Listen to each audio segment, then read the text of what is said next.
we saw in Figure 8.3 that we had two basic units that made up sheets of clay that we saw at a microscopic level. I want to go on to talk about isomorphic substitution on page 241 of your text. You'll see that there's a whole section on isomorphous or isomorphic substitution. And to be isomorphic means same changing. So we'll see that we talked about a silicon tetrahedron. So remember, this right here is our silicon tetrahedron. Has four sides. 1, 2, 3, and then one on the bottom. Okay, four-sided. This is our aluminum octahedron, and we mentioned last time that sometimes you can have magnesium in here as well. And so that change is really what we're talking about, from something inside, from one thing inside here to another thing inside here. And this is really what gives clay a really interesting feature. So let's talk just a second about that. So here's our two tetrahedrons, and tetrahedron and octahedron. And in both of these basic units, you can have a substitution when this clay is being formed. So let me back up just a second and say, when we break down rock material into very, very small pieces you can think about, into its constituent parts, we can actually have a remaking of material or minerals. And that's what can happen with clay. We can actually have clays created in the soil from material and elements that have been broken down. They can reform, and so we can call them secondary minerals.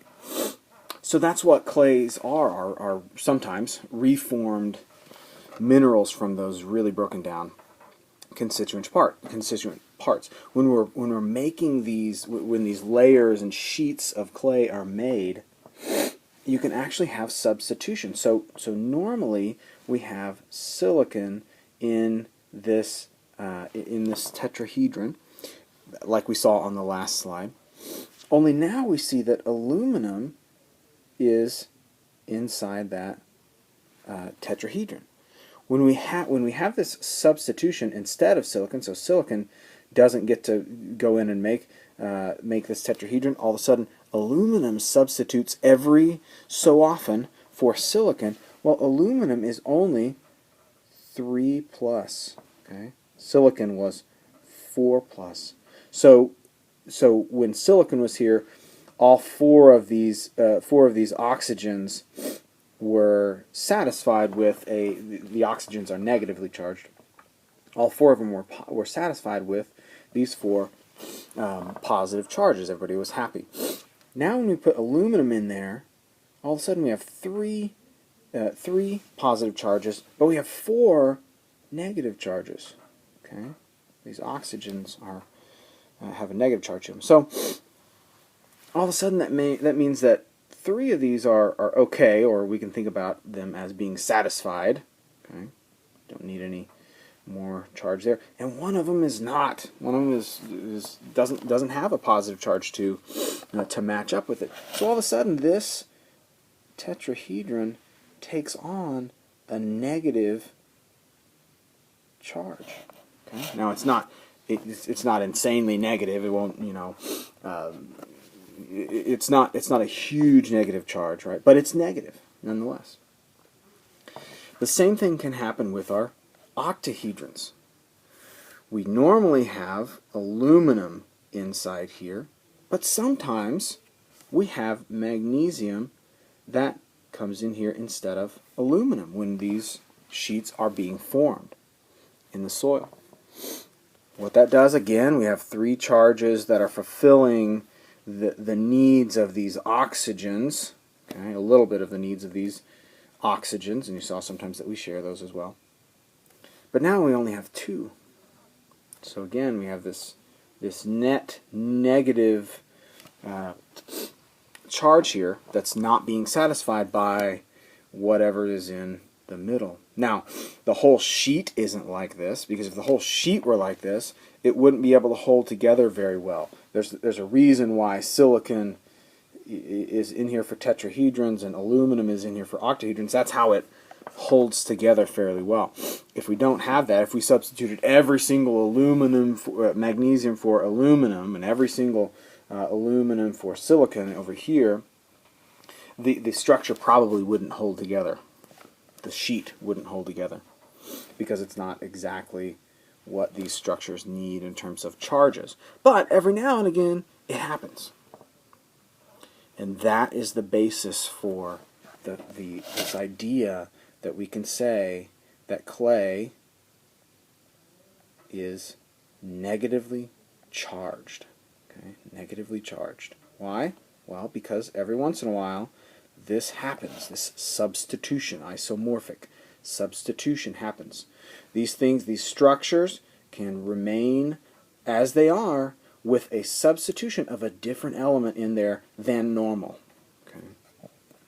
So clays end up with a negative charge. You have a sheet.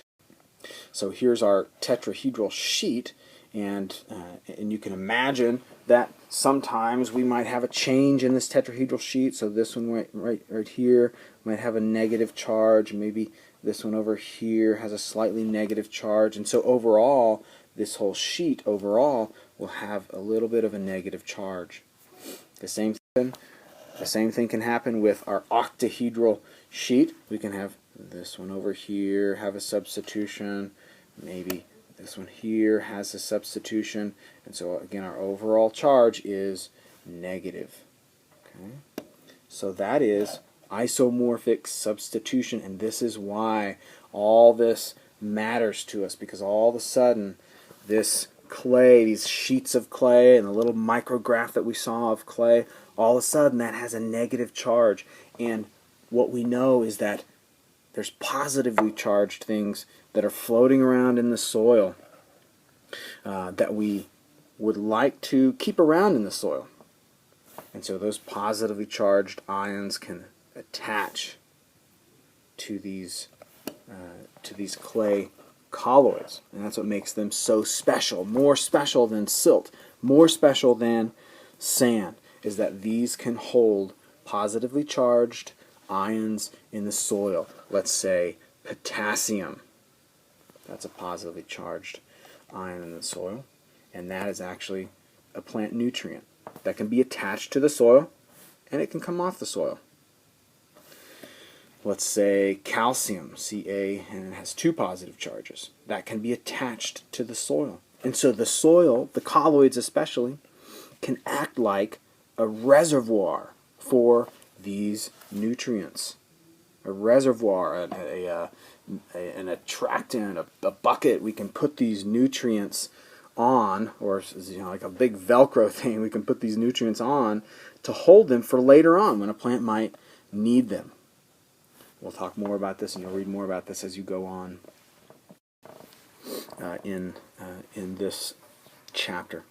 I'll run through these real quick. We'll probably see another version. There's another version of this in your book. You'll see. Let me turn. This is on Figure 8.7. We'll see this again, but I wanted to show it to you with the forms that we had. Here.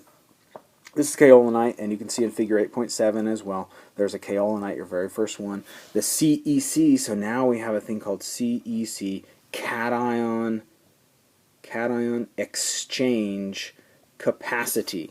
Cation is positively charged ion.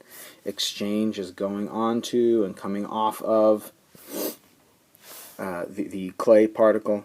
And then capacity is just how much is it able to do that. You'll see later on, we're going to have a video on the mole, what that is and what that means. So you need to watch that. Right now you can think of this as a number, and we've seen this in a table before. There's other tables in Chapter 8 that show you this. This number is showing us how much capacity there is for this particular clay to hold cations on it. Does it have a lot? Does it have a little? Okay.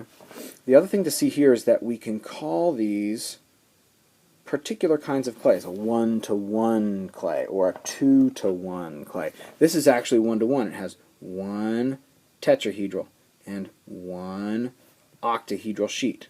That makes up a sheet.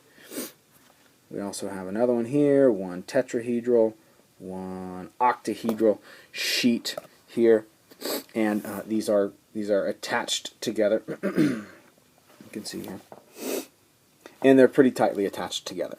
Okay, but a single sheet is made up of one tetrahedral, one octahedral. We'll see in just a second one that's made up of two tetrahedrals to one octahedral.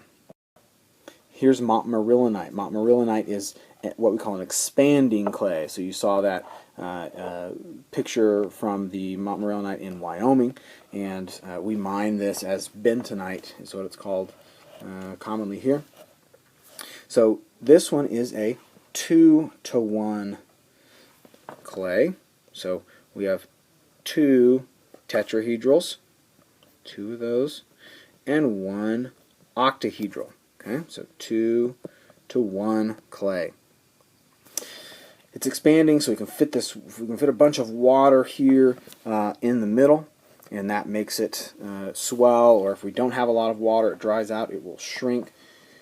So compare what we had in the last for kaolinite. We had 10 centimoles of charge, 10 centimoles of space to hold positively charged ions. Here we have 100. That's a lot. Montmorillonite is the clay with the most capacity to hold charge.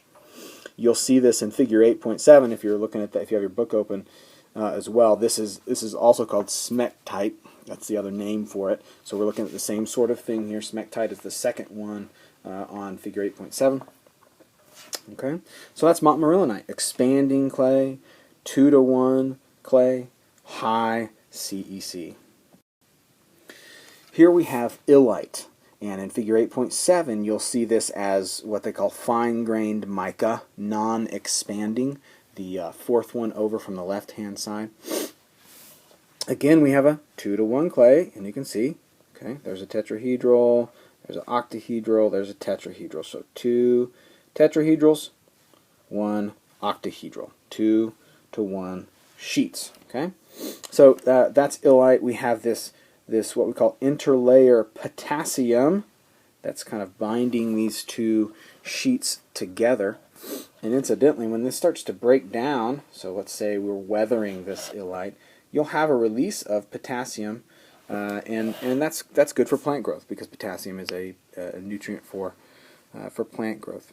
This doesn't expand. There's no room for water can't get inside this interlayer spaces, so it doesn't expand. Has a medium, according to the other two that we've seen, a medium CEC, 40 centimoles of charge per kilogram. 40, you can think of it as 40 times X, 40 times a really big number, places to hold positive charges on its surfaces. Okay, so it can hold it, if this is a top surface, it can hold charges here, we can hold them on the side. But remember, the whole of this this clay is negatively charged. Okay, so that means we have a capacity to hold positive things on the surfaces, but we also have the capacity to repel negative things. So if this thing is negatively charged, if I come through here with a negatively charged ion, what we call an anion, then it's going to be repelled. It doesn't want to get anywhere close to that surface because it is negatively charged, and the surface of the clay, or the clay itself, is negatively charged.